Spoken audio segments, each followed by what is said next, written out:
for example, the TikTok ban, if they're worried also about like the Chinese government, TikTok was rolling in money, like billions of dollars of US dollars, right? To be a good leader, you have to say things that are not gonna always resonate with everyone because you have to be firm and you have to be the stronghold who's gonna uphold. Sometimes we make plans, but God has the ultimate decision. He's the one that embarks you on the journey. He puts you on the path that he wants. America, like, this is the land of opportunity and people want to come here and they want to raise their families and it's so beautiful. You know, when I was in the army, there was a lot of people undocumented that joined the army because they promised residency. Really doing the best that I can, or sacrificing my life is the best that I can. But you know something that there's the interesting thing about this topic is that you have some examples of how to control these imminent dangers.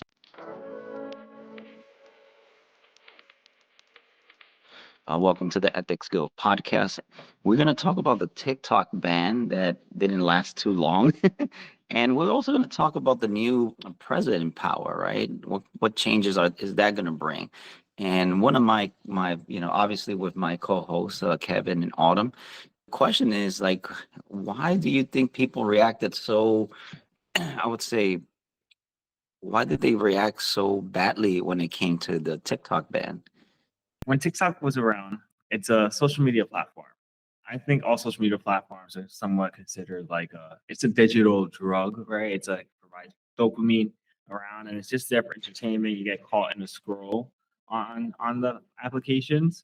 So when the platforms come and they're taken away just abruptly, when someone's so used to just clicking it, like it switches somebody's behavior with their phone in a sense. And for them to have something just like swooped under in a day, like I think it was a buildup. I think because I use TikTok too, which is cool. Which is like I use restoration. I also try to like put my stuff on there and promote certain stuff. So it was so weird when they just like swooped it right under, even though they were letting people know in advance, like, hey, the TikTok ban's coming. But everybody was like, when is it coming? And then it finally came a day before the president came in.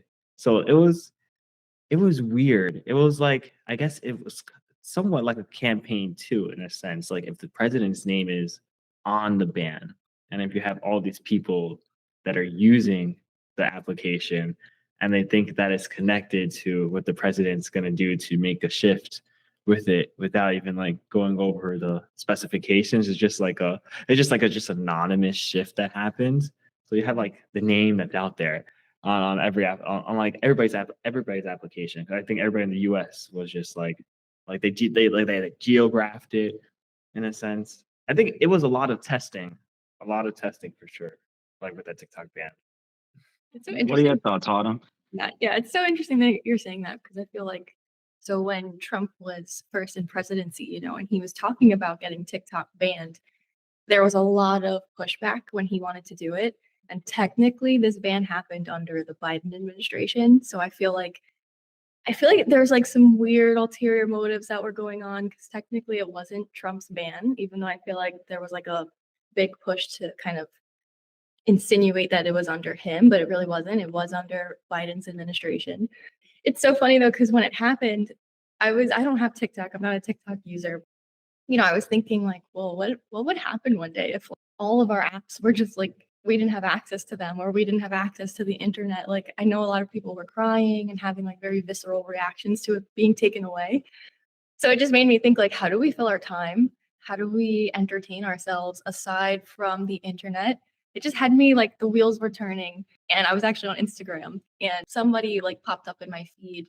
It was this young woman and she said that she hasn't owned a television for 15 years. And she's like, and this is what I do to like spare my time. And she was like dancing with her boyfriend in her living room and they were like journaling and just like enjoying life. And she's like, someone asked her in the comments, like, how do you arrange the furniture in your house? And she was like, I arrange it towards the window or towards pieces of art. And even that comment made me think, I'm like, wow, like we arrange our furniture around television or around like media for like our source of consumption and like entertainment. And I don't know, I've been into like the slow living lately of, how do we pass our time without the scroll, the doom scroll? What about you, Wendell? What are your thoughts? TikTok is a good, I would say, entertainment, but unfortunately, psychologically, there's a lot of people that procrastinate in it. And, there's a saying that comparisons are bad. And there's a lot of people that are attempting to put their videos out, their shorts, their reels, their TikTok. And unfortunately, they're always comparing themselves to those that do. And this definitely promotes fear in them because they're like, well, am I going to have the same reaction, right? Mm.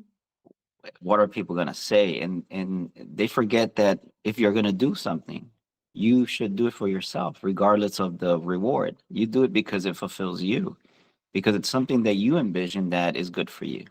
And then if it's popular, cool. But if it's not, you can always say that you attempted something, right? So I think TikTok is a great tool, but everything in excess is bad. It does bring a lot of, you become very dependent.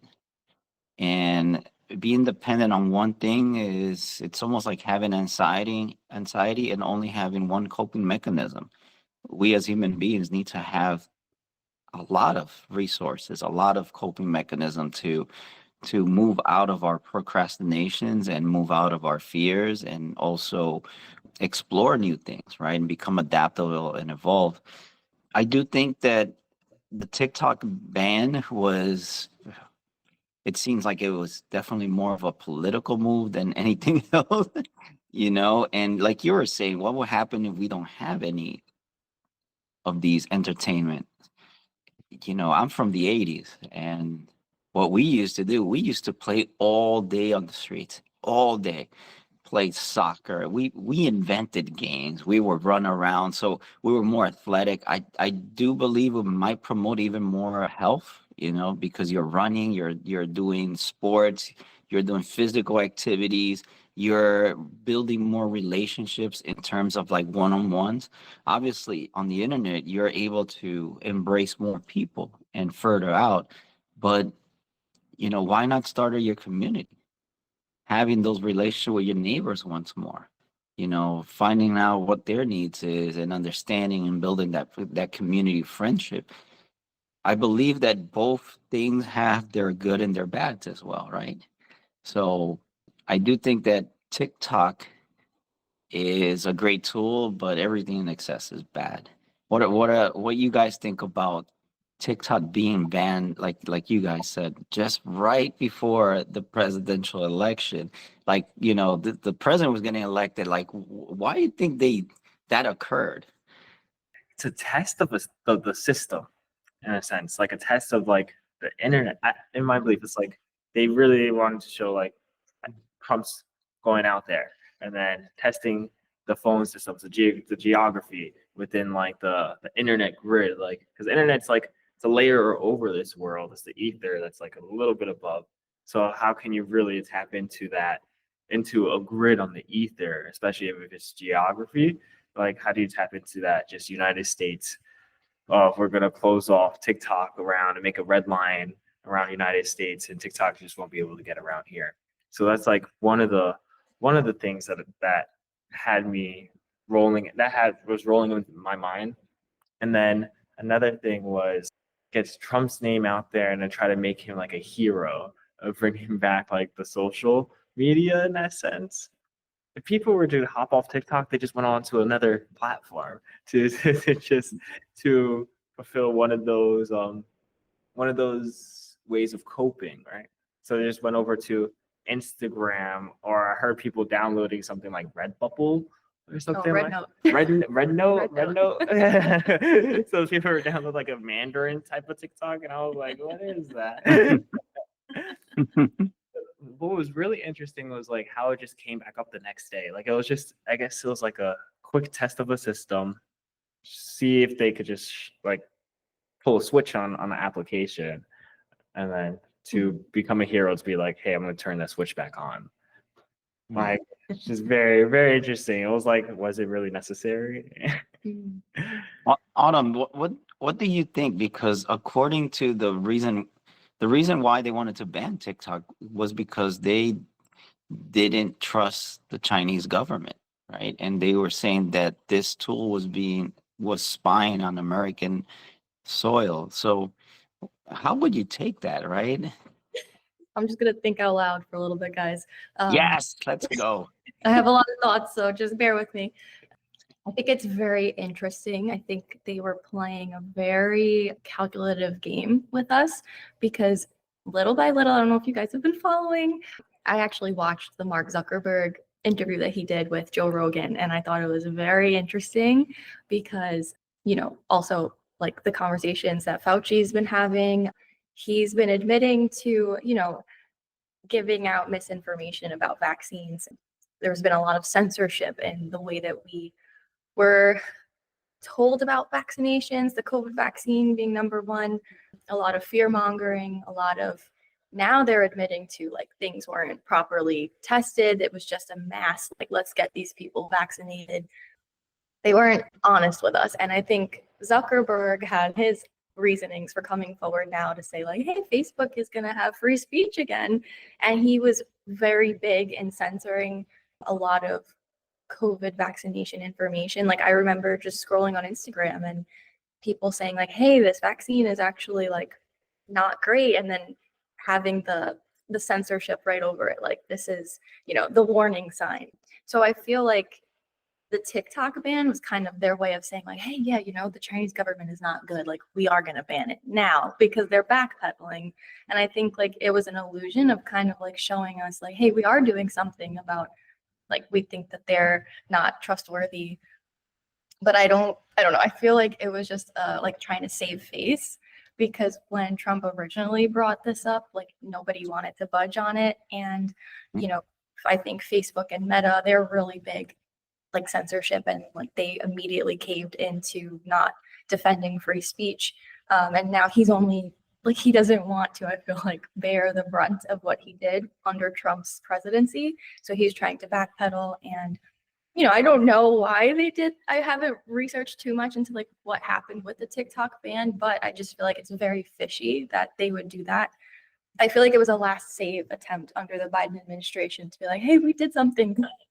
We did something good. And like, yeah, the Chinese government, they are spying on you guys, but our government is spying on us as well. Like they were censoring heavily the information that we were able to ingest about the vaccine. And again, everybody has the ability to make a choice whether they wanted to be vaccinated or not. And the way that it was pressurized through propaganda for the COVID vaccine, I think that's what strikes me, like thinking about this TikTok ban. Yeah, those are like some of my thoughts. They're very scrambled, but what about you, Wendell? I think that this whole thing, even going back to Fauci, I did watch the Mark Zuckerberg interview on Joe Rogan, but it definitely exposes the lack of conviction of the leadership. Because, for example, if you have strong convictions, I'll give you a good example, right? I go back to Muhammad Ali, which is one of my favorite characters in life. And he stood behind not going to Vietnam, even if that meant losing his titles for 5 years. So it's like, if you are in a position of leadership and you are convinced that doing the right thing goes against even losing everything you have to stand your ground for that. And you can see in these leaders how flexible their morals and ethics are, how easily they sell their convictions to keep their positions, right? So to me, it's like, why could these individuals be trusted if they can't stand for their own convictions?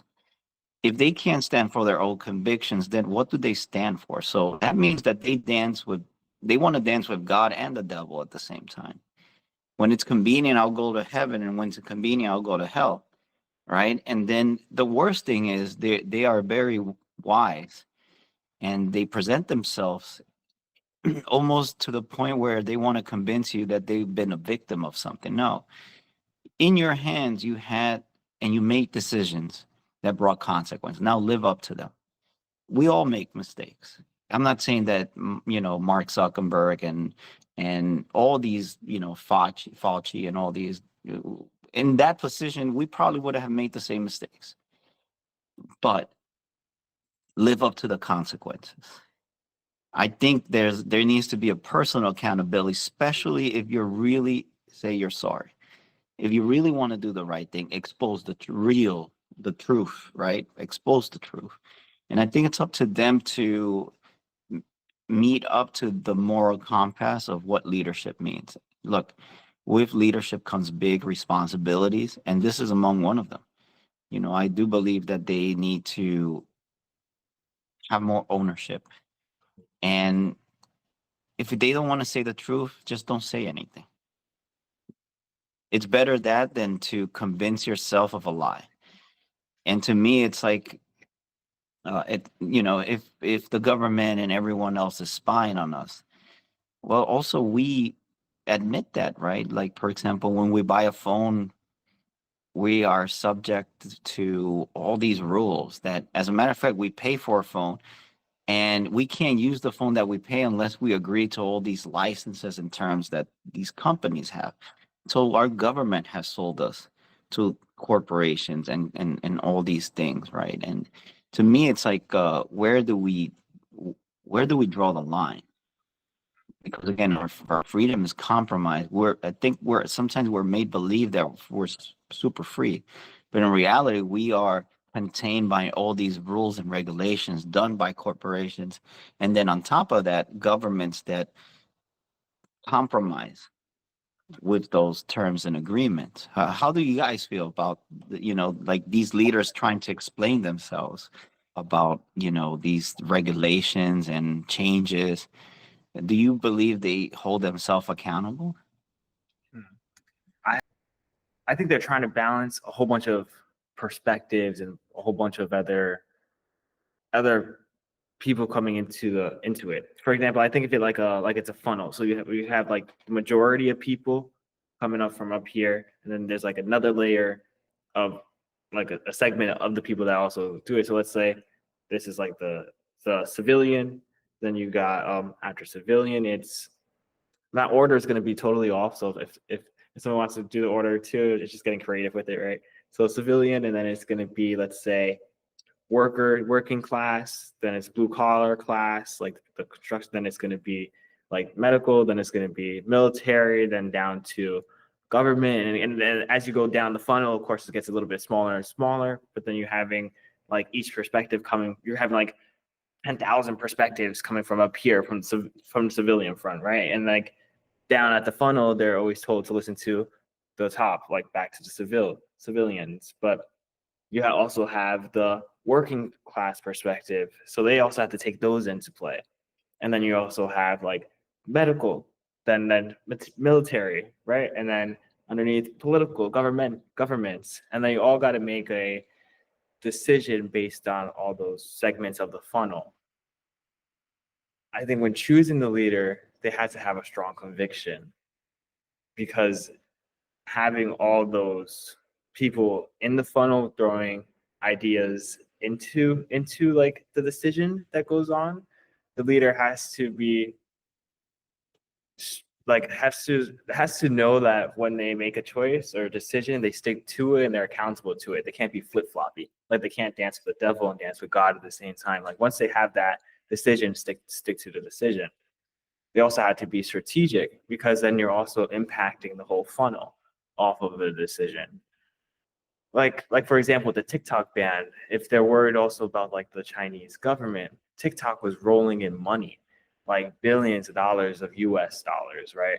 And like that's going to equate to a different currency in China. I think like our dollar is still the number one. So like our dollar still like has a lot of wealth attached to it. So the USD then transferred to China, then makes it like $1 here, it may be like $3 there. Now you're supporting and funding whatever they want to do with that money. So billions of dollars. Let's say they did want to like support their military or support like a psyops operation through TikTok, the platform itself. Now you're having all these American minds being controlled by one of the Chinese applications or corporations rather than like an American corporation. So it's if you could have an American corporation buy into it, like like Facebook or Instagram, and America could put stronger regulations onto it, you have a little bit more control of that social like sphere, because like the digital age is still somewhat new. A lot of people are still like pioneering through it. So like I think they still need to like pioneer with certain policies as well. Like, do we need to accept all these terms, or how can people also access the ether without accepting like their terms on their phone, to for certain corporations, but then who's making it at the same time? The corporations are making it. It's like it's hard to it's just a lot. It's a big funnel. Few decision makers, and those decision makers have to be strong in their convictions. They can't be flip floppy. Like if they're gonna choose something, they have to just choose it. Definitely. Like, and I'll bounce this to Autumn because, like, how important for leaders to that their word has value, right? With this, Autumn, like we're seeing that, hey, we're gonna ban it now. We're not, and it's almost like how can you trust the word of a leader that Mm. can change their word depending on the circumstances? Mm. I think, well, I'll start with, I think I have a lot of, this will be controversial, but I don't care. I have a lot of hope for Trump's presidency, and I watched his inauguration, and something that didn't sit well with me was, he was standing up there and he was saying, like, today we're going to usher in the golden age of America. And you have all of the former presidents sitting next to him, and Kamala Harris, who was running for president, and none of them clapped. None of them, every time he was saying something that was pro-America, they just sat there, did not clap, and they looked miserable at what he was saying. And for me, it really showed, like, we are American, like, you have to put America first at some point. And like, even when, like, in your immediate family circle, right, when you have to make sure your house is good first before you can go outside, because if you're crumbling at home, how are you going to go outside and help others? It's also like when you're on the plane, right, and the plane's going down, they say put the oxygen mask on yourself first and then you can help others. So I think, like, he was saying a lot of, like, pro-America, and from their behavior, their characteristics, I saw a lot of, like, they were like talking to each other in the background. They were like mocking him a little bit. Hillary and Bill Clinton were like laughing a little bit behind each other. And then a lot of them were just not responding to what he was saying. And I'm like, okay, you guys ran, you had an election, you ran, you did lose, right? And they were showing respect for that. But I also do think, like, you are American and, like, you have to at some point root for your country to do well. So that for me showed what their leadership was. And it just rubbed me the wrong way. And so I think, like, a good leader has to put their people first and root for, things to be sorted out at home before we can put all of our business in other countries and other affairs. Because I think, like, if we're good at home, we'll be good to go out and help those who need it. And something that really struck me as well is that Trump said, for those in the military, those who were, like, ostracized for not receiving the COVID vaccine, who faced persecution and were condemned, he's going to bring them back on and give them back pay. And he was talking a lot about those who serve in the armed forces and how they should not have to partake in these, like, social experiments that the government's putting on them. And their primary goal should just be fighting America's enemies. And I was like, I give him a lot of respect for that. And it made me really happy because, again, as he's saying this, I'm looking over at the other president's reactions, and they're just sitting there and they're just like, they were not clapping. And I feel like that echoed louder to me than, like, people's anger that Trump won, because I'm like, we had these people in office for X amount of years, and if you wanted the change to happen that was going to happen, it would have been done. And instead, I feel like we had a lot of, like, risky things going on. We had our free speech tampered with. We had a lot of stuff tampered with that I didn't agree with. So I think, yeah, to be a good leader, you have to say things that are not going to always resonate with everyone, because you have to be firm and you have to be the stronghold who's going to uphold, what's good, true, and beautiful. And doesn't sit well with some people, but it is what it is. Yeah, I definitely agree with you. Making unpopular decisions is normally a way to a way to be a strong leader. Unpopular decisions, like for example, the civil rights movement was an unpopular decision when it started, right? But thanks to that firm conviction, we were able to change the country and the culture, right, to where we are today. We celebrate, more diversity. We celebrate more freedom than, you know, 70, 80 years ago. And to your point, right, I'm going to confess something, and a lot of people might not like what I'm going to say, but this is just me, right? During the elections, I didn't vote for anyone. I felt like I had to vote between bad and worse. And I wasn't convinced by their plans that they didn't convince me. And exactly, that's what a candidate does. They need to convince people. I wasn't convinced about their financial plan, about the energy plan. It's almost the same monologue from other campaigns. But that doesn't mean that I'm not going to pray for Trump. That doesn't mean that if there's a war, I'm not going to join. I'm prior military, right? And I'm a veteran. I'm a war veteran. So, like, that doesn't mean this man doesn't have my support, because sometimes we make plans, but God has the ultimate decision. He's the one that embarks you on the journey. He puts you on the path that he wants. So sometimes we plan like, yeah, I'm going to go on this route. But God says, no, no, no. This is the road you got to go through. This is why? Because I've been listening to all this prayer.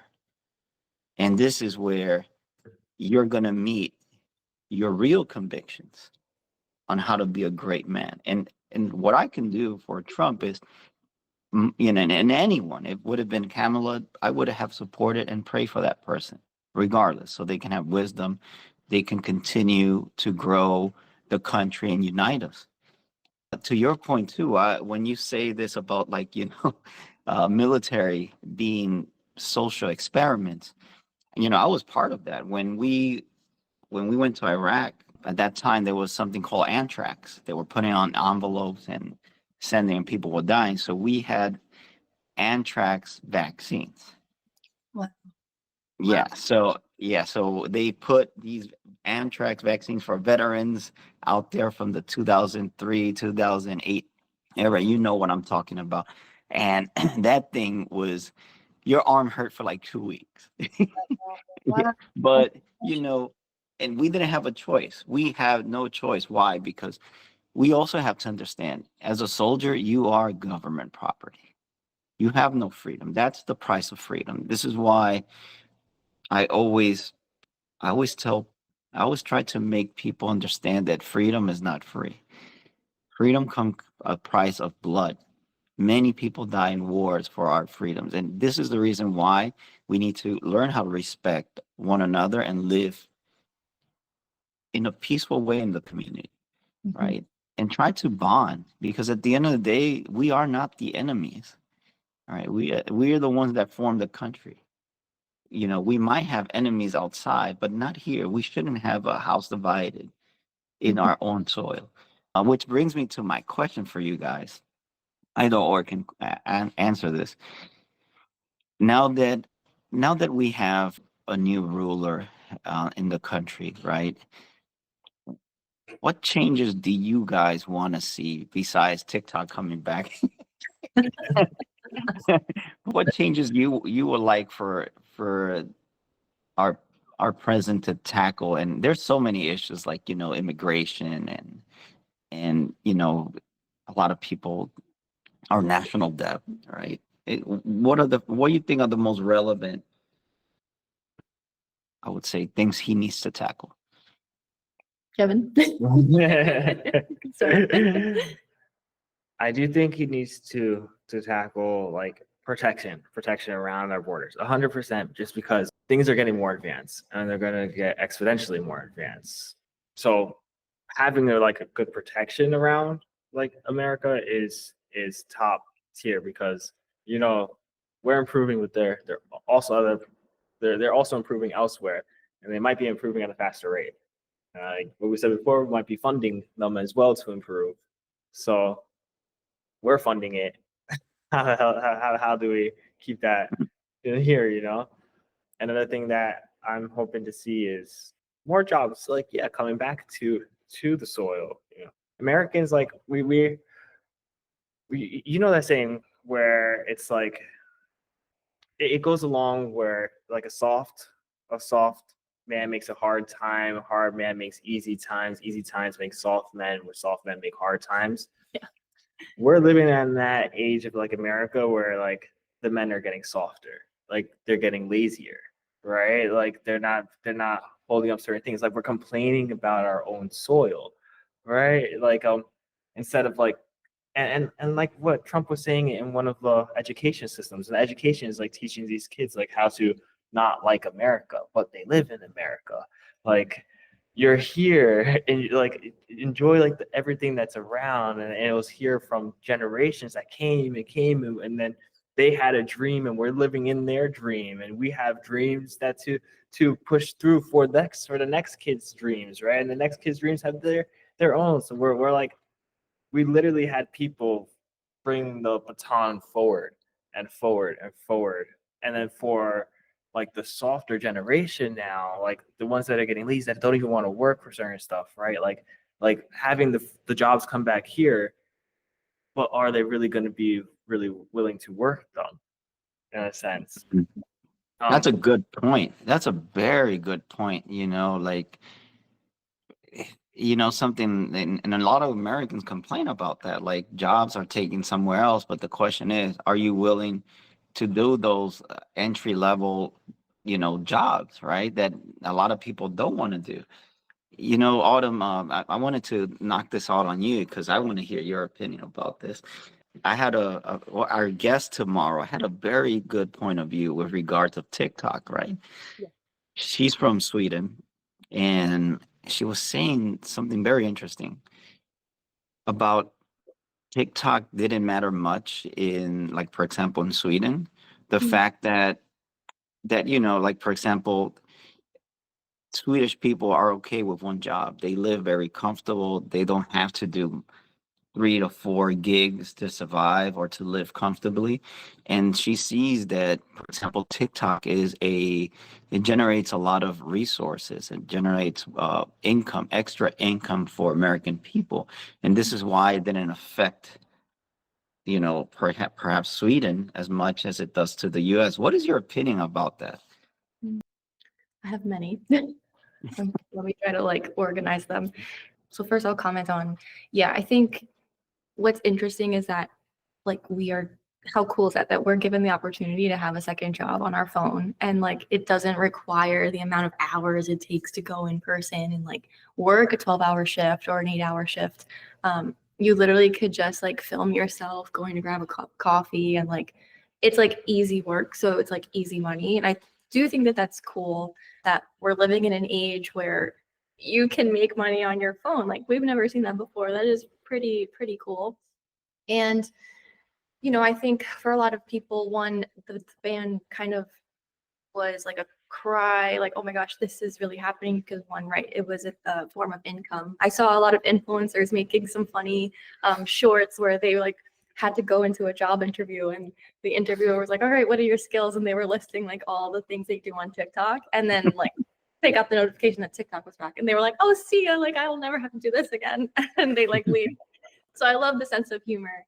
And I do love that it's provided another avenue of income. Even if like you are successful in your 9 to 5 career and you need extra money, maybe for savings or for a college fund, that you can find that online, And then my second train of thought. So I think, now I know this is not going to sit well with a lot of people, but I think, so something that I'd love to see, and I think I don't have TikTok, but I do have Instagram, and I do like to be informed on a lot of things that are going on in the world. And I do use that as a source of like where I get my information from, a lot of freelance journalists, I'll call them. And I will say, like, something that I want to see happen this year is the defunding of Planned Parenthood. And I say that because we are paying for abortions with our tax dollars. I don't want that like on my hands. And I am pro-life and Planned Parenthood lies to young women, and we need to treat our young women with dignity and respect. And that means that they should be informed on what's really going on at Planned Parenthood. And I actually was listening to something that really was absurd, and it really broke my heart. You know, Planned Parenthood, there was like a study done where they are, performing mid to late term abortions on these babies, and they are selling their organs to companies, and they are doing experiments on these organs, and it's honestly very, very heartbreaking. And I think like they are very corrupt because they are a money hungry company. And I think it is one of the biggest lies that they are actually caring for our young women, because they aren't. And their main priority is to make money themselves. And I will just say it flat out, because a lot of people are wise and they like to be told facts. And that is one of the facts. They are trying to make money. And, Trump, a lot of people have it wrong. Like he does support abortion in certain cases. And, Kamala was very pro-abortion all instances, and then Trump is pro-abortion as well in radical cases. And I think like for me as an American, I would love to see Planned Parenthood defunded, because that should not come out of our tax dollars. If it shouldn't be funded at all, but I will say it should not be tax funded at all. And I firmly believe that with my whole heart. And a lot of the stuff that I read on Planned Parenthood, they're just disgusting, and they are lying to our young ladies out there, and our young ladies need to be loved on, and they're free healthcare. It's not true. You can get a breast exam at your local gynecologist, and that's not all that they provide. They are providing abortions, and they do it like callously, and they're not having that young lady's best intentions in their hearts. And so I just wanted to say that. I know it's not going to land well. I hope it lands well, but it won't. But it needs to be discussed. So Definitely, definitely. That's a very interesting topic. We should definitely put that in one of our podcasts to talk about abortion and responsibility and consequences and circumstances, right? Because like abortion, it brings you into a realm of like, well, it's my body, it's my choice, but there's also responsibility of a life, right? And how can you be a good judge about that, right? Like ultimately, yes, it's your decision. And if you're able to accept your consequences of your decision, then, but also like you're saying, right? You're a taxpayer. You should have the choice of not supporting or supporting any sort of bill, right? For what you want, for what you believe. But in this case, you have no choice. It's taken automatically, right? So it's like you're like, okay, I'm against these ideals, but guess what? I'm still supporting them unconsciously. And that goes also to you know, and I would say this, right? Because I can understand if a female gets raped and gets pregnant, right? That's a very extreme circumstance, right? And I can't say what is the right decision because I've never been in those shoes. So it's very hard for me to say, but taking a life is definitely is never the right thing. And I can tell you this because being at war, you kill people and it never sits right. And you have to live with that for the rest of your life. There's not days that I don't remember those things. I remember them every day. And I have to live with it and with the consequence of that choice of that I had to make to survive myself. But under these circumstances, right, of abortion, there is nobody's killing you. Nobody's putting a knife on your neck and you are defending yourself, right? It's a free choice you make. Nobody's pressuring you besides the pressure you feel for yourself, and maybe that your life is going to change because a child changes everything, right? And now you have to not only be responsible for yourself, but responsible for that child. So it's a harsh decision for a woman. I don't think abortion is the solution. Perhaps learning from your mistakes, as we all do, is what makes you grow even better and actually understand that no matter what, like they say, two wrongs don't make a right. It's the same thing with men, right? And let's say a man wants to have a child with a woman, the woman gets pregnant. and the guy is saying, hey, please, let's have it. And the female, no, it's my body. I don't want to have it. And they decide to abort. What is the man's choice on with their partner? None, non-existent, right? But also goes back to like let's take the circumstance and make it adverse. The guy doesn't want to have the child, which happens a lot, unfortunately, but the woman does. And regardless of the choice, right? Let's say the woman chooses to have the child, the man doesn't have the freedom to say, well, I'm going to have an abortion in my responsibilities to that child. They don't have that choice. Like, and I see it in the legal system, right? And it's wrong too. I don't think you should always be responsible for your actions, no matter what they are. But it is definitely a good subject of conversation for a podcast. Go ahead. Interject for one moment too, on a couple things. When I say to defund Planned Parenthood, unfortunately, there are a lot of big named companies who contribute a lot of their money to Planned Parenthood. So I think a lot of misinformation is out there, like defund Planned Parenthood means that they're not going to exist anymore. Unfortunately, they would still exist because like Huggies, which is a baby's brand, is one of the number one contributors to Planned Parenthood, and they donate a lot of money to Planned Parenthood. So I think like as taxpayers, we should not have to contribute to that. To answer another point that you made, I think unfortunately, right, a lot of men need to be held to higher standards as well. And I think like to remember the dignity of each other, that has lost a lot of value in today's age of how the human heart is sacred and we have dignity, and saying that we have dignity kind of can roll over a lot of people's heads, but like we should be reverenced, and treated as such. And I think like unfortunately with abortion, it enables a lot of abuse to continue. So like you just said, if a man doesn't want a child, he can force the woman to go get an abortion and then have her in the same cycle of sexual abuse or physical abuse. And unfortunately, that is causing her so much hurt. And we need to care for our young women, and we need to do better at being there for them and embracing them above all. And for me, this is very like close to home, and I believe that it is never okay to get an abortion, and no circumstance makes it correct. And I do think like if a woman is raped and conceives a child, we need to remove her immediately from that situation that she is in. Like we need to rescue her out of the situation and provide her with all of the resources that she needs to heal and to overcome trauma. And I think, I just wanted to clarify my stance on it. Yeah, and I do know a lot of organizations. I actually was just telling Kevin, I spent time over the weekend there's this beautiful order called the Sisters of Life, and they have a beautiful order that upholds the sanctity and beauty of the human life. And they have a beautiful, like they embrace all moms who have just gotten pregnant, and they give them another alternative to abortion. Like they love them, they embrace them. And they actually just threw a baby shower for one of the young mothers. She was 15 and she was pregnant.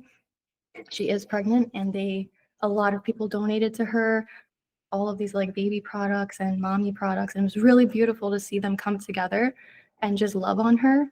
And they also allow the mothers to live with them during their pregnancy and then a year after, and help them get on their feet and really help them like embrace motherhood. And then I don't know, I was so overwhelmed with love for this, because I'm like, this is the answer. Love is always the answer. And especially for somebody going through trauma, you don't re-traumatize them. You sit with them and you get in there and you help them. And sometimes that means putting your hand in there and helping yourself. And sometimes it's easier to say like all these hypotheticals, but it's like, you have to be the one to get in there and help this young lady and help her as best as you can, because that's the real meaning of femininity and feminism, is helping your fellow sister and loving on her. Sorry, guys. No, definitely. I think you probably provided a good alternative. Like for example, instead of supporting abortion, why not create programs that empower women and empower a system to say, well, even if you don't want to have the child, cool. We have a program to take care of that child, Yeah. right? We have an alternative that is not death. And so what are your thoughts, Kev? Funding could go elsewhere, like not towards abortion, because Planned Parenthood helps out people in that when the when the father doesn't want the kid and then leaves the mother alone, Planned Parenthood is there to help, right? Or vice versa, right? Maybe even the father can even go to Planned Parenthood himself too, etc. Right? I'm not sure how it works, but I guess I'm guessing off the name brand Planned Parenthood, so both, I guess. But like the funding could go to other places, like into organizations. But one of those things is somewhat like foster care or orphanages, right? Like those are around. Abortion is not good, but you can see when the community comes together, not but and when the community comes together, that's when the life is cherished, right? You can't have the abortion. Abortion is not a good thing, right? Nobody should take a life. We have to protect those lives that are innocent, especially in the stomach. For example, like in the military, it's it's your life or their life, right? And that's one of the hardest things ever to make, even when to make that decision in that time that was there. But you know that that decision is, you honor it, right? You honor that life in other ways by proving yourself, etc., etc. But when you have that kid, it's like, and you take out that life that wasn't even like your life or their life. It's just life that could bloom and blossom into making a person better, even like the parents themselves better, realizing they had something to take care of now, right? They had to put something over themselves. Now, there's this thing that I hear when people got richer, they got wealthier from having a kid because it was a necessity after. It wasn't just it wasn't like, okay, I'm just gonna do this for this. It was like, oh crap, I have to get up to here in order for this one to be okay. Mhm. But you can't do that to a kid. It's a spiritual warfare. Like you're not even giving the spirit a chance to shine, even through the trials and tribulations. People are scared of the trials and tribulations. They're looking for an easy way out. And the easy way out is to say, my body, my choice. I'm gonna just bring this spirit down. Because that's what it is. It's a spirit that's living in you. You're bringing it to life. It's something that even can make your spirit grow. It's an alchemy of those things, and to have that spiritual warfare to those innocents, and to have the adults be making the choices for that inside. So I think Planned Parenthood would be good. And in the future, I think it's gonna get a little bit worse. Like in the future, a little bit, like to have like you're gonna start having kids at 15 being pregnant, right? Like Well, that, they that are. well, they are, right? But it's like before it was 16 and pregnant. Like now it's like 15 and pregnant, 14. Like there's gonna be kids that are like we have to protect the innocent. All right, like the internet.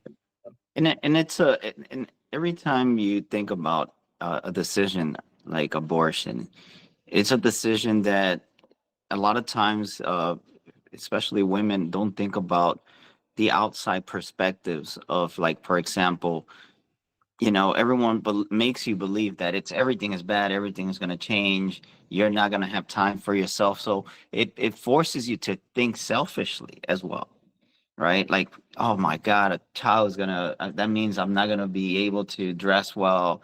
That means I can't go out with my friends anymore and I'm not gonna enjoy my youth. Yes, but it teaches you how to be responsible. It gives you discipline. It transforms you into something that you weren't before. And I believe that this is where the support system has to come and say, you're focusing on all the negatives. Have you thought about the positives? Have you thought about the different perspective? Because everyone is selling you the idea that this is bad and bad and bad, but it's making you selfish. It's making you just think about you and your life. There's two lives you got to decide for, not one anymore, right? So, where are the advocates that talk about also the good? What comes in from the other side?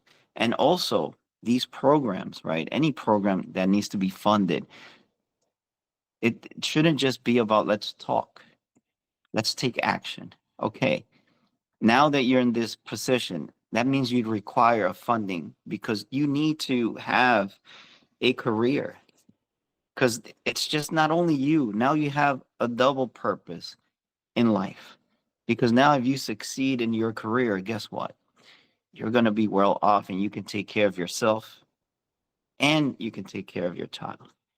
In the past, prior to this program, right, you didn't even know how to take care of yourself. So you were even worse before. But with this new perspective and this new purpose, you're going to find value in the journey. And I think that's where, like, for example, a funding, not only about, let's talk about your trauma, which is important, right? You got to talk about these things, right? But also a program that takes action with funding.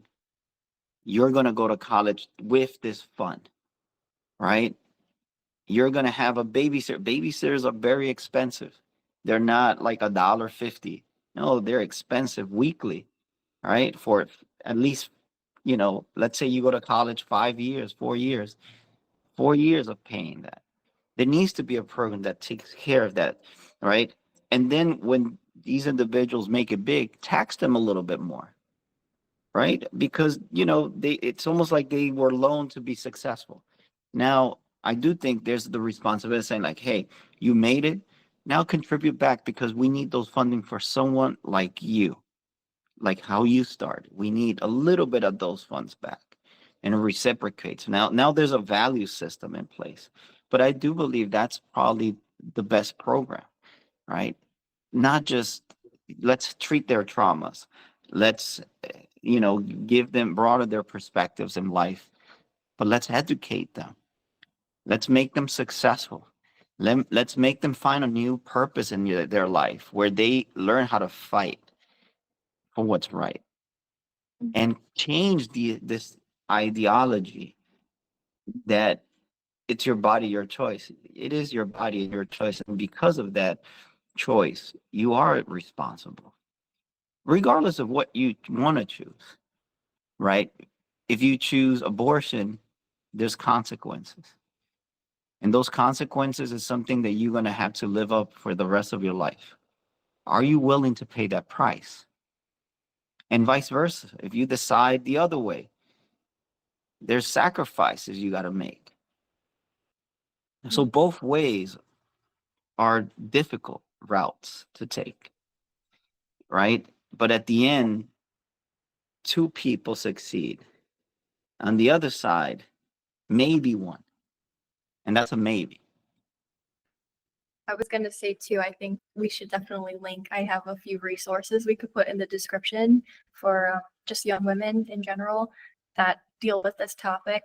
And I just also wanted to point out too, like, I know like when somebody gets pregnant, a lot of fear can go through their mind. And I think like we should support our young ladies and tell them like that they are capable and they are beautiful and they're strong and they have what it takes to be great mothers. And if they don't want to be a mother, there are other people out there who can't have children who would love to embrace your little one. I never want women to feel isolated and alone. I think like they should all know that they have each other. There's a huge community out here who wants to uplift and uphold these women and their stories. Their stories are so valuable. And I think like you're saying, both of you guys are making such beautiful points. And I think like they just need to have that fear like eliminated from their minds. And whether that be that they don't have a good family support system, their partner is not supportive whatsoever, or they're just afraid, for them to know like there are people out there who will stand with them every step of the way. And even if it's hard, and even those who have had abortions, that they're loved and you know, that's a healing journey that they will go on, but they are totally, totally loved. And yeah, there's like resources for them too.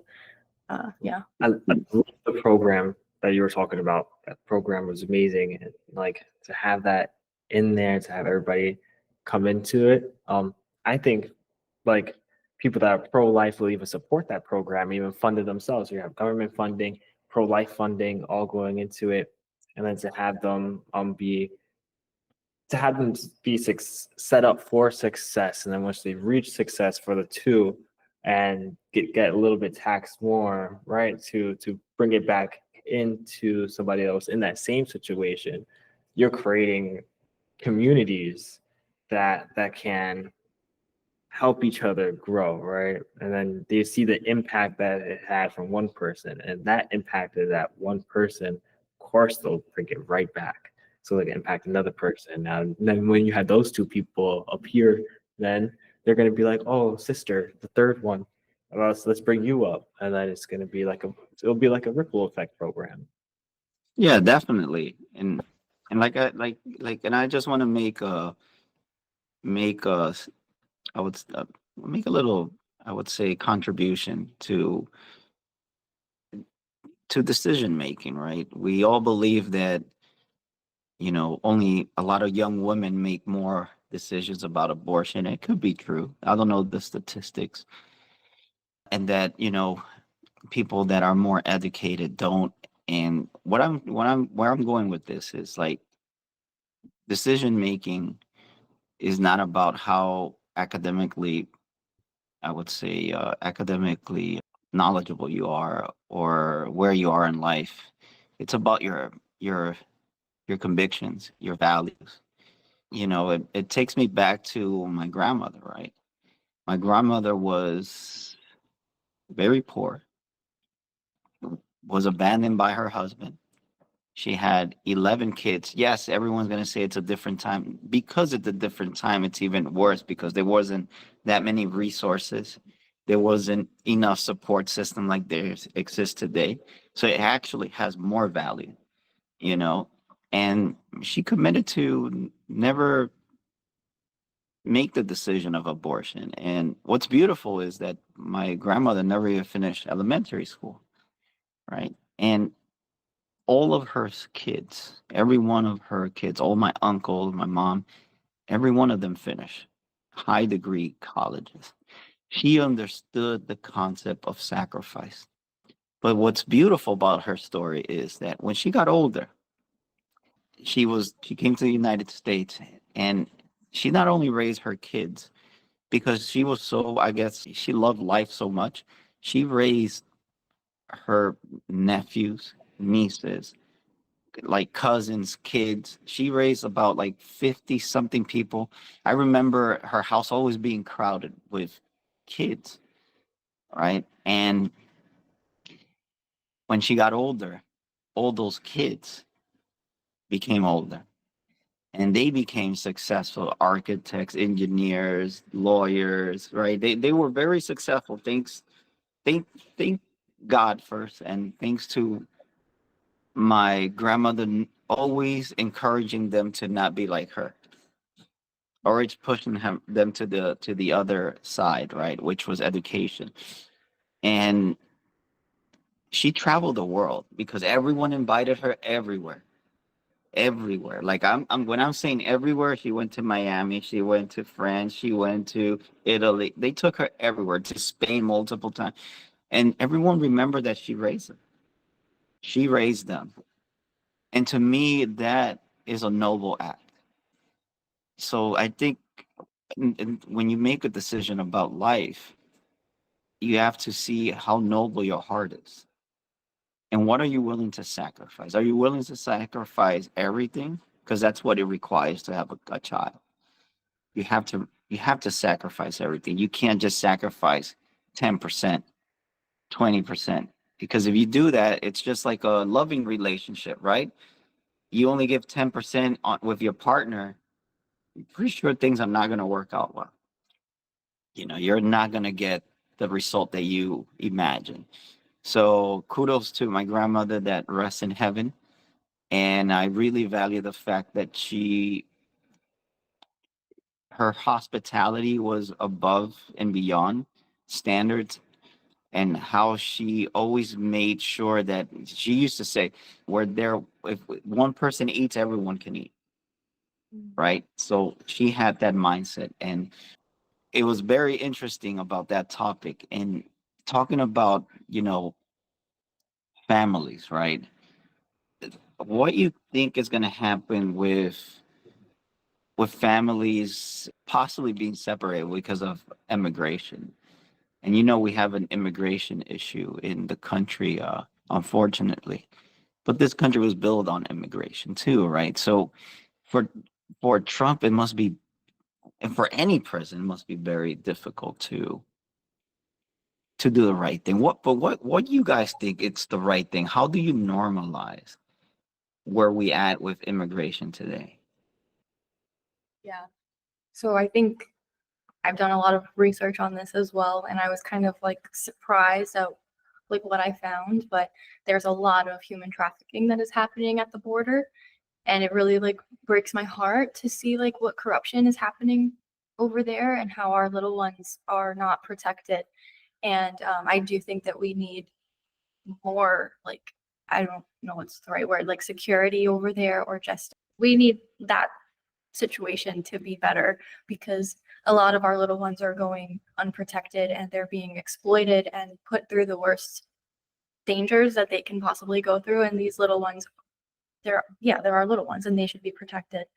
So I do think that our security should be tightened up and like cleaned up. And America, like, this is the land of opportunity, and people want to come here and they want to raise their families, and it's so beautiful. And I do think that when you are doing that, you should do it in the right way, and I say this about everything, like we should not take shortcuts in life. And like you were just saying, Lindell, too, right? Like everything takes a sacrifice. So if you want to come here, I do believe like it should be done in the right way. And we'd love to have you, like come on over and raise your families and, build your dream from the ground up. Like that's what we want to see happen. I just think it should be done a particular way, because for me, it's about the little ones who are suffering at that border. And the pictures that I've seen of all of the little baby shoes and clothing that are left there because these kids are undocumented and then they just disappear, like it breaks my heart, and it should not be happening. And so I think like for anybody who wants to come in here, come on down, but come the right way, so that way like we can protect our innocent children and know that it's not against you, like it's not a personal attack on you. It's so that we can all like make sure our little ones are okay and that they are safe. And so like knowing that by you doing this in the correct way, you're contributing to the safety of our little ones. It's beautiful. It's beautiful. When you do that, come on down and, enjoy. But I do think we have a responsibility to our kids, who are immigrant children, and our children. Like our children need to be protected on all corners. So that's my opinion on it. And I think it needs to just be done the correct way. And that goes for anything, Mhm. I think I love your points, but those are great. It should be like protected for the little ones that are there, but at the same time, it's like having the kids are going to be separated from their families now. Like within some kids might be separated from their families that are in there, right? But the parents sacrificed everything just to make it into America for a better place, or for a better thing.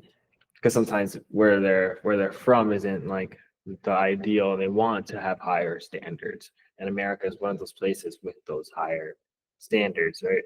So it's such a hard topic too, because if you leave your kid in America and you just say, hey, we made it here, but we have to go back. Now that could be a way of passing a baton. Like, you're now leading the next generation for our family. And it's going to be hard, and we know it, but it's like you're putting so much responsibility on one of those, on a kid, right? But at the same time, that could build the kid up to do greater things.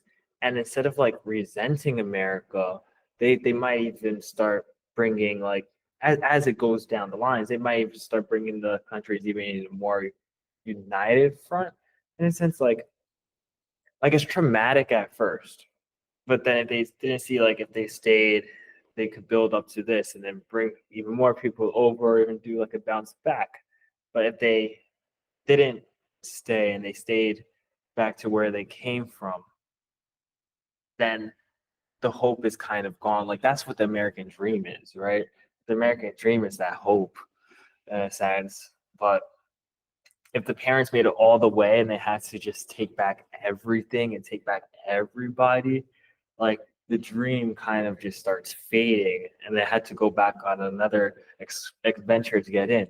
Like if somebody wants to get in like past the border, they're gonna figure it out. There's always holes somewhere. There's always gonna be somewhere that has like a slip or a or like a blind spot there. They'll go around. Like when I used to do urbex photography, infiltration into abandoned buildings was there's always a hole somewhere. There's always something that goes around. You just got scouted out. Same thing with borders, right? There's some way where they can infiltrate within there. So if they just needs to be a way where they keep the rapists and murderers, the drug dealers, and all that out.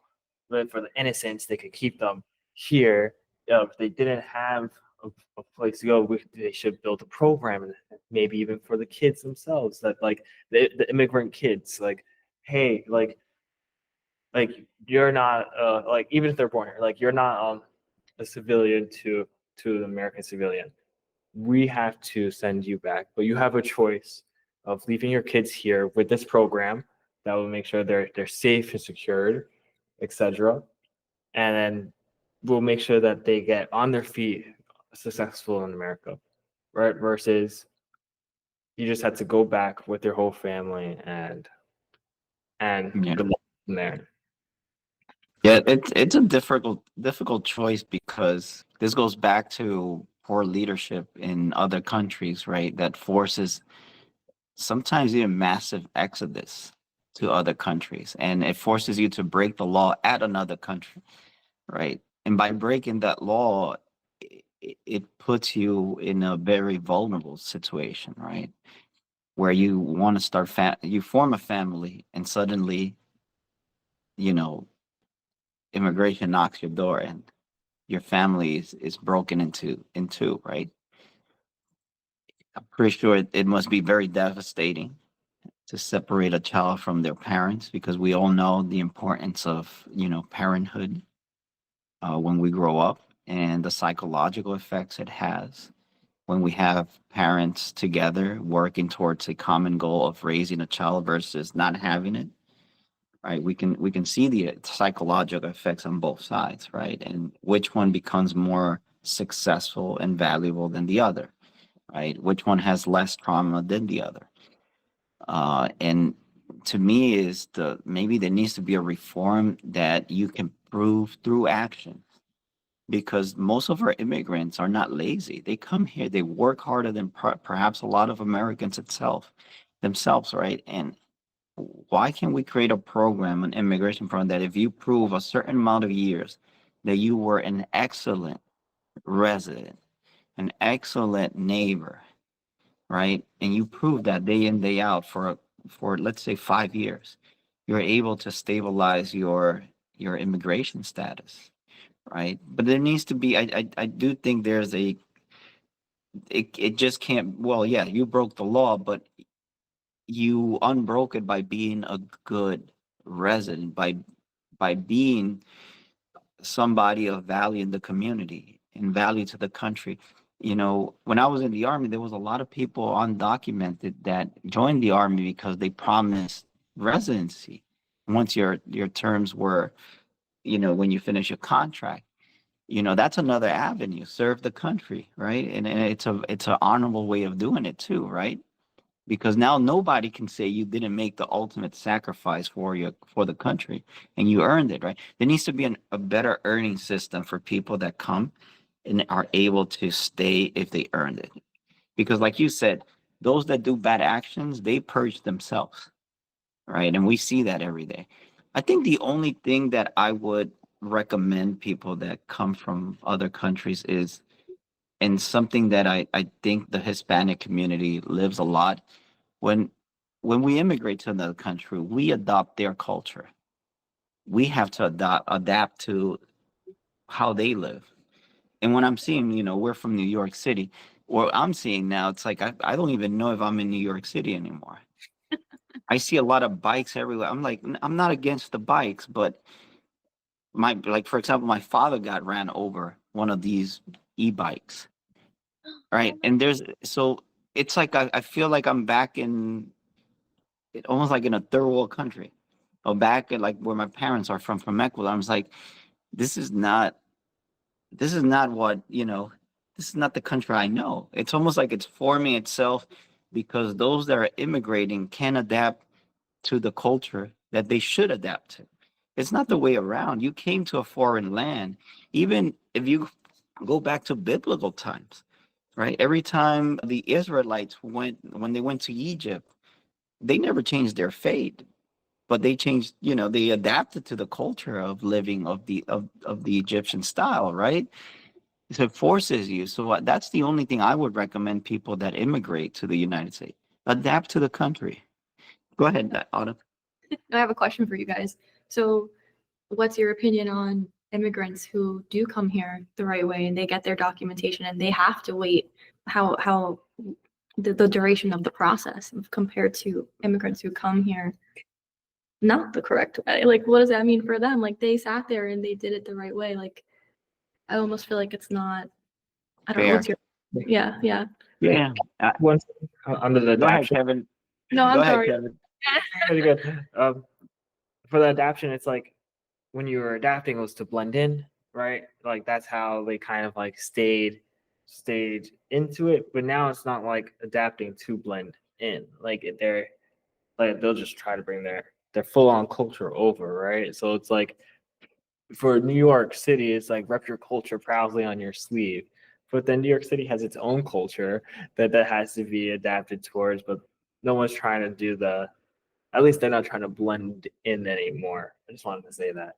And for the unfair. That's true too, and I do think a lot of people find refuge in the fact that we have freedom of religion and we have freedom of speech, and like a lot of people feel comfortable to like show this is my culture, and like they're proud of it. Like they're proud of it, they love it, and like they feel welcomed to do so. So I think I love your points, both of you guys, on adapting, and I will just speak to that too. Like I think they just feel happy that like they've made it to a land of freedom and like they can just be themselves without having to like be policed or like I just wanted to say There's that. some things need to be policed, like Yeah, no, like I the know, bull, like all Yeah, those. definitely.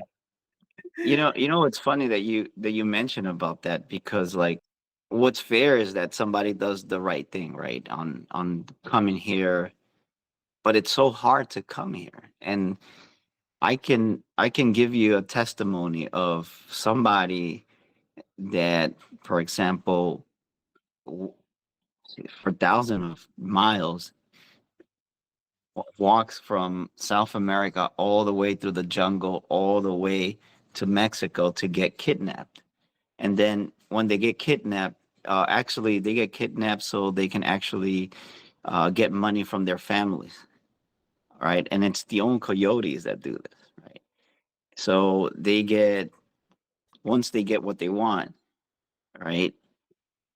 They ask for more, right? And so it's almost like they go through that whole event because they decide to come over here, right? They get kidnapped, then they get promised they're going to cross, they got to pay a lot more money, and at the end they come into this country in debt already. Like they didn't have much, and now they are in debt because they're not going to let you go unless you pay. It's almost like you're a ransom. So, and it's funny because how do you I'm not trying to justify that they came illegally, right? Because if you're breaking the law, and it's not the United States' fault that your country doesn't have a good leader and they don't do the right things. But also what I do think is, like I said before, freedom comes with a lot of responsibility and a lot of times with blood. like I do believe our heroes paid with blood the freedom that we have. You can ask Martin Luther King about that, right? You can ask many other leaders that led us to that freedom, Abraham Lincoln, etc., right? The founding father. What I do see is that it's easier not to fight and to come over than to fight in your own country and create that freedom.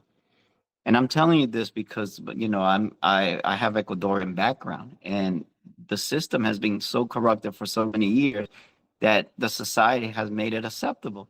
Like, for example, a common thing they say about politicians is like, oh, yeah, he did all these things. Oh, yeah, but he stole, but he did all these things. They justify the bad because they did good, but they get paid to be responsible.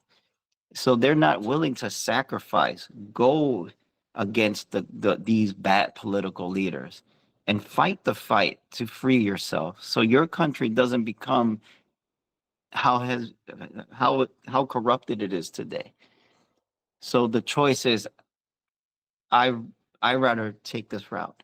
Now I have a question for you guys on this. what if because this makes a huge difference, right? What if Mexico was where Canada is and Canada was where Mexico was? Do you think that we will have a lot of immigration of people would just stay in a stable country like Canada as much as they would stay in the United States?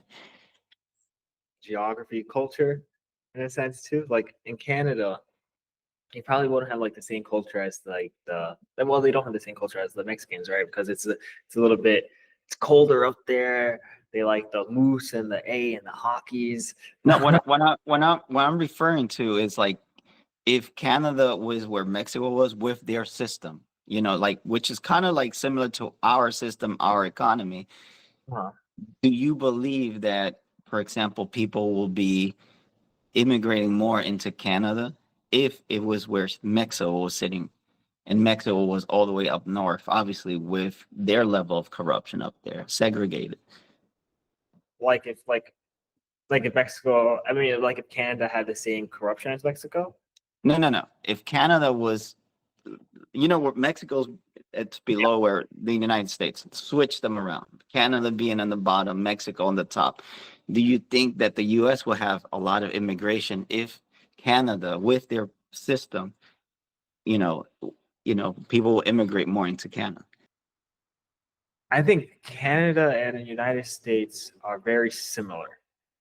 They're very similar in the way their political system goes. But then I listen to Jordan Peterson Just sometimes, say and he that. talks all the time about like the Canadian politicians and the rules that are going on in there. He's like, I totally don't agree with them. I'm like, all right, I trust Jordan Peterson, right? I like he has educated me a lot. Like he's a friend just from a miles away. Like, but Hopefully one day he'll come to our podcast. Yeah, right. Knocking on wood. Especially the new series we want to launch, which is The Walk. So Yes. Very. Oh my god, I love to hear it. I would love to hear that. He's even helped me. He's one of those voices, right? Those messengers that says the message in another way, right? But I think maybe United States, I think they would go to Canada because we're spoiled, right?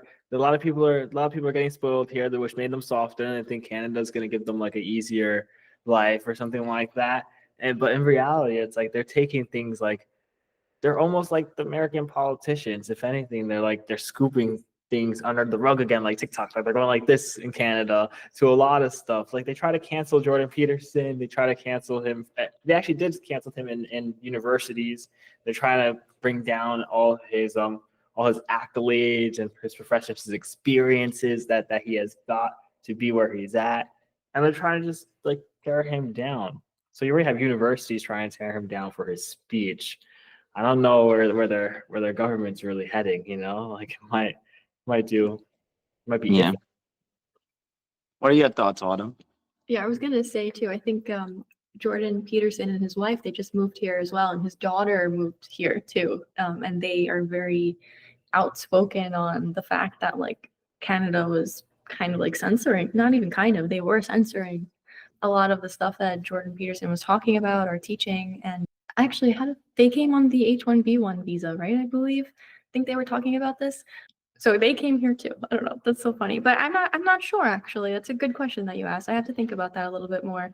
But even that goes to say like they came and they filled out paperwork and they kind of like came, not according, I don't know the right terms to use, but they came according to like a system. So I do feel like I have a lot of respect for people who want to live a different life and they want more for their family and they want to, give them a life that they never had. I just think like you have to be honest. You have to be honest, and things do take time, unfortunately. I know all of us here have gone through things in our life, sufferings in our life that we wanted to be, go by extremely fast or expiated, and it took a little bit of time. So I think like anything good in life comes through time. So unfortunately, if that means it takes a little bit longer to come here, they may have to endure that, but it'll be for a good end product, and I think like if the end product will be good, the suffering, it gives you the motivation to get through it. Nobody likes suffering, we all don't like it, but Which you know. suffering would you rather have though? You're waiting, or you rather just come in and then it's like you gotta choose one of those because like your life depends on it over here in this country. And for your family's life does depend on it too. But also think about their quality of life, right? A lot of people who are undocumented, they're constantly living in fear. But right? it's better than where they came from. Like that's the wins and the losses. Like for example, if your way of making money is living in the street and you're trying to make money for your family and it's dealing drugs, right? Or prostitution, just you're not a bad person, right? But you would just have to do those things for your family. And Yeah. then I do think like what Autumn is saying is right. There's certain sacrifice you got to make, but there's also extreme circumstances. Like I'll give you one. Like for example, in Ecuador, it's almost like turning into a narco state because a lot of these, I would say, narcos are influencing politicians and they bribed the whole system almost, everyone in the system. And if you don't comply, they'll kill you. Right. And they won't even kill you. They'll kill your family too in the process. So actually, as a matter of fact, I wanted to ask you guys if you guys wanted to do an episode about the Ecuadorian exodus, because that's exactly what's happening. A lot of people are getting vaccinated. So vaccinations is something Ecuadorians call it, where if you have a business, the narcs comes and they say, well, you got to pay me $10,000 a month. And that's it. It's either that or you and your family will die. So that extreme also brings that fear. And trust me, I get it, right? I think everyone has to come here legally because, like you said, it brings the peace of mind to everyone and you know what you're getting, right? Because the US government does all the proper procedures. But that's the issue, right? The issue is if you're from this country, what do you do? Either you escape or do you become brave? And I do think God makes us, and he says to Joshua, be courageous, right? Be courageous. So sometimes we forget that our strength and our courage most of the time comes from God because we're always going to be fearful. But what is the right thing to do in that moment? Save your family and run away, or get with the community and fight back? Because at the end of the day, if you allow these vaccinations to continue to happen and happen and happen and happen and happen, that's the new norm. And this is why I really value us as Americans, is that we won't allow that kind of corruption to happen. We would rather die. And I've seen my fellow soldiers that I've been through war with, like we were willing to sacrifice our life for the country, for the better good.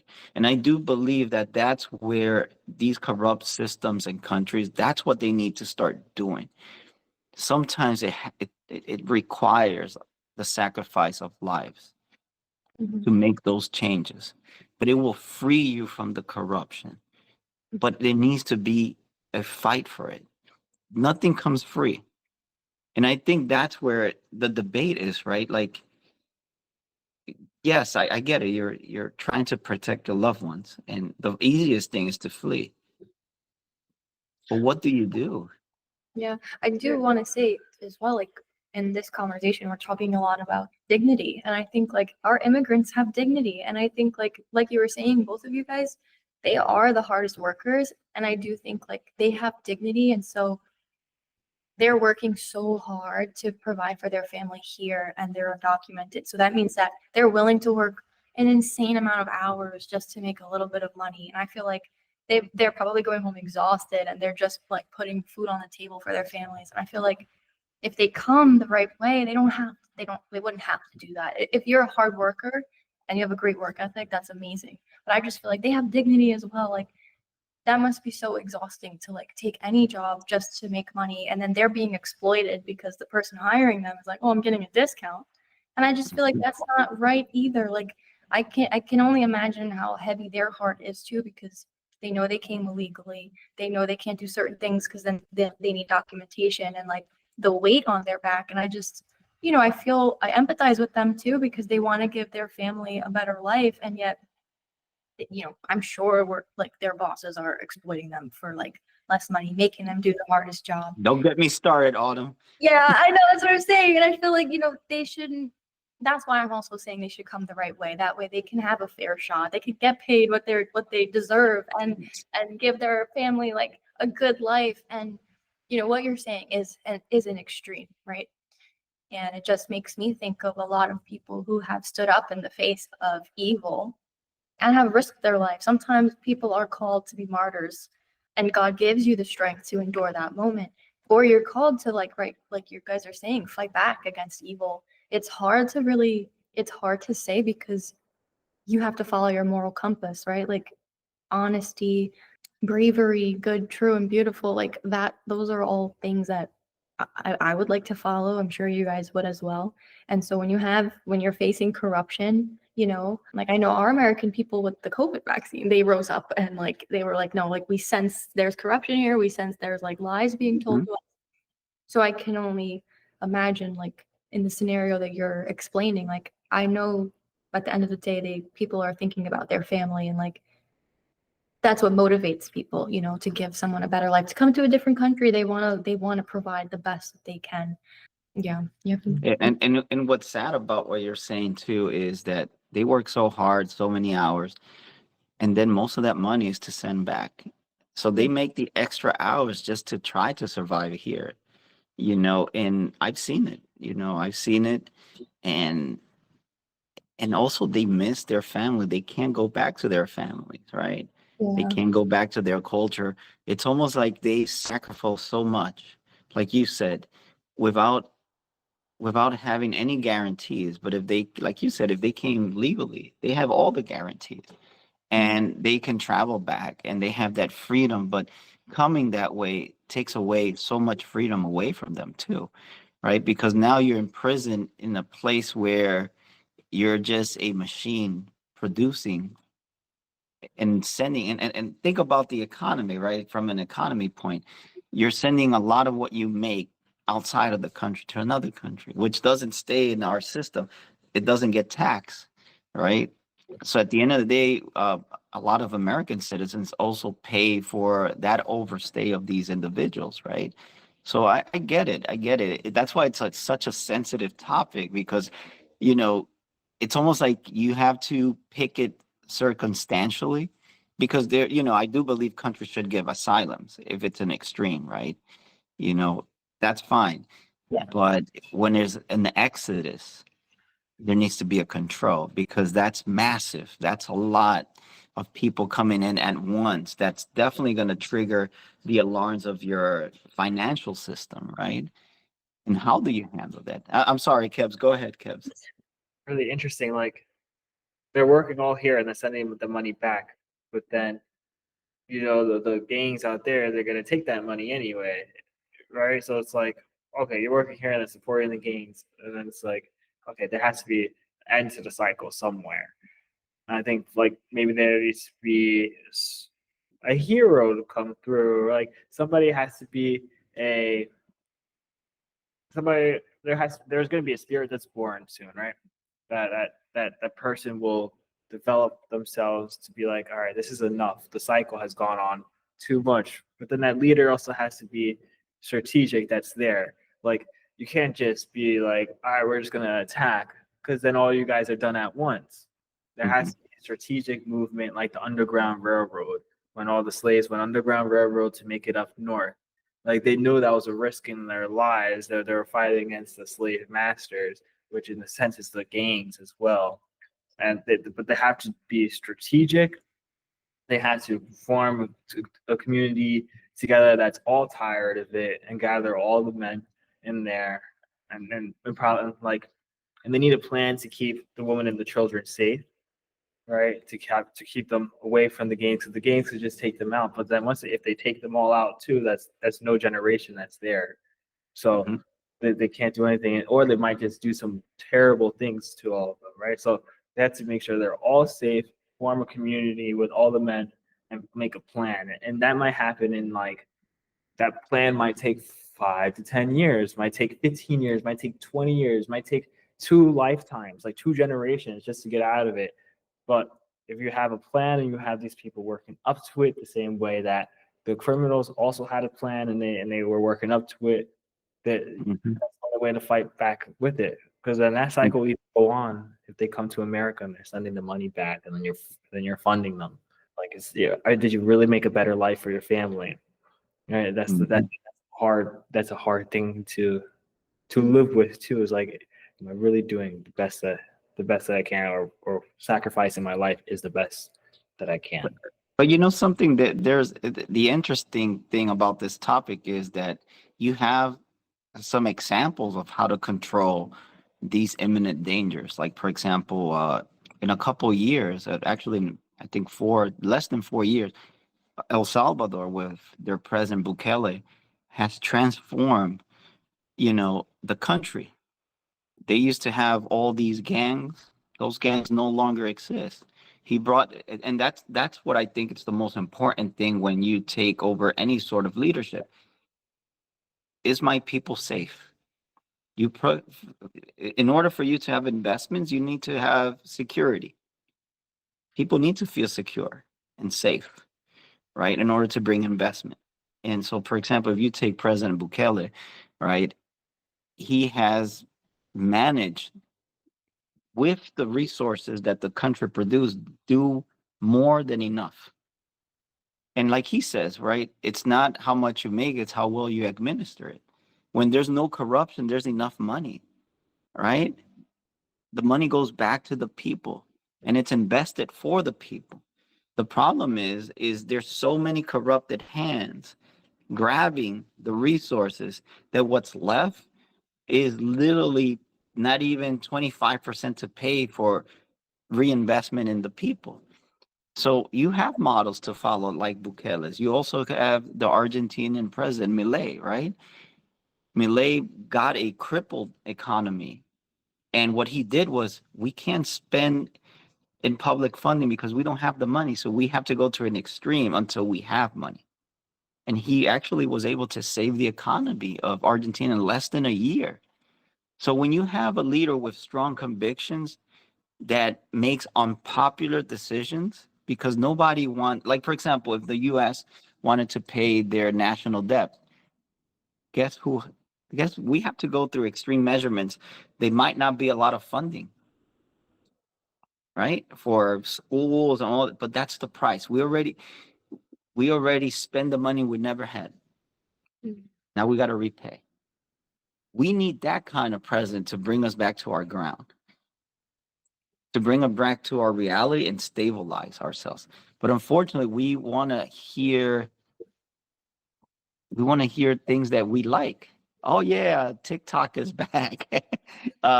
We want to hear that, something, your credit line is going to go up and you're able to spend more, right? We don't want to tackle the real problems too.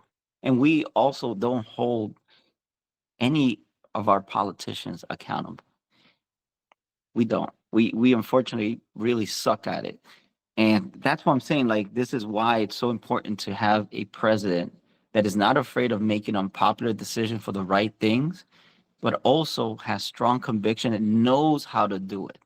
Bukele knew how to do it, and he's a man that fears God. Milei is a man that also knew how to do it. Very unpopular, right? Because he's straightforward. And the same thing, he fears God as well. So I think that's the answer right there. How many of our political leaders fear God? It's so true. I love that you're saying that because I love like President Trump said in his speech yesterday. Oh, what did he say? We are a nation under God, and we need to put God back into the nation again, or something along those lines. And I was like, wow, he's right. And he said it. He was like, I was almost assassinated, and he was like, and God spared my life. And I was like, well, like, it's true. Mhm. I think like when you remove God from the equation, you have a society that just goes down very dark roads. And I do agree. I think like God needs to be in the center of it all, because that's how you can base your morals off of that. Definitely. Definitely. Like, you know, and it's just like this is why we at the Ethics Guild podcast we decided to do a series called The Walk, which we hope to bring to life the first week of February. And as a matter of fact, we're going to talk about the concept behind and the meaning and the purpose of the 40 years of the Israelites in the desert and the 40 years of Jesus in the desert. What was the concept? What was the purpose? And what should we learn from these two experiences, right? So hopefully we have a lot of people that watch it. And like I said, it's always about primarily for us to connect more with God, but at the same time to be able to dissect the information and simplify it for our audience. And hopefully the word of God gets put out more out there for people to embrace, listen, understand, and hopefully adopt in their lives. I also just wanted to add, like, I wanted to thank you guys too for having these conversations. I think we've mentioned once before, like, it is scary to like share your opinion, especially if like you've come from like having an introverted background or you have tendencies of being an introvert. Like for me, I do get sometimes it takes a lot of courage to share like what I believe or like what I'm thinking or pondering. And so I just want to say like thank you guys for giving like an open space where like we are allowed to bounce these ideas off of each other. And I think for those listening, if we could just encourage you guys to have conversations, go outside of your comfort zone and share what you are thinking about or what's inspiring you or what you find to be interesting. And don't be afraid to share your opinion. And I think and have these encouraging conversations, have curious conversations. Yeah, that's what I want to say. So thanks, guys. Literally. Well, thank you all. Thank you to like broadening my perspectives, my understandings of how the world could be, and it's very interesting to have these conversations. It's very enlightening as well. They're cool conversations.